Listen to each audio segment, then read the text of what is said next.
ఏలూరు జిల్లా పోలవరం ప్రాజెక్టు పట్టిసీమ తాడిపూడి ఎత్తిపోతల పథకాల మోటార్లను మంత్రి నిమ్మల రామనాయుడు ప్రారంభించారు. పట్టిసీమ డెలివరీ పాయింట్ తాడిపూడి ఎత్తిపోతల ప్రాజెక్టు దగ్గర గోదావరికి మంత్రి నిమ్మల జలహారతి ఇచ్చారు. నాడు పట్టిసీమ కాదు వట్టిసీమ అని జగన్ ఎద్దేవా చేశారని మంత్రి గుర్తు చేశారు. 2014-19లో 5 ఏళ్లలో 263 టీఎంసీలకు పైగా గోదావరి జలాలు కృష్ణా డెల్టాకు తరలించామన్నారు. వైసీపీ హామీలో సరైన నిర్వహణ లేకపోవడం వల్ల 450 లిఫ్ట్లు మరుగున పడ్డాయని గుర్తు చేశారు.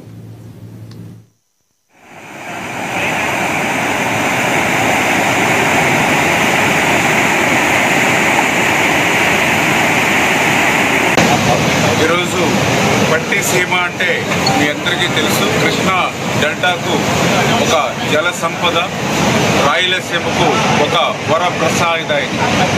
అటువంటి పట్టిసీమను ఆ రోజు చంద్రబాబు నాయుడు గారు ముందు చూపుతో ఆయన నిర్మాణాన్ని ప్రారంభిస్తే ఆ రోజునటువంటి ప్రతిపక్ష నాయకుడు జగన్మోహన్ రెడ్డి గారు అసెంబ్లీలో ఆ రోజు నేను కూడా చూశాను 14-19లో ఇది పట్టిసీమ కాదు వట్టిసీమ అని చెప్పి ఆ రోజు అసెంబ్లీలో ఆ రోజునటువంటి ప్రతిపక్ష నాయకుడు జగన్మోహన్ రెడ్డి హేళన చేసినటువంటి పరిస్థితి మీరందరూ కూడా చూసినటువంటి పరిస్థితి.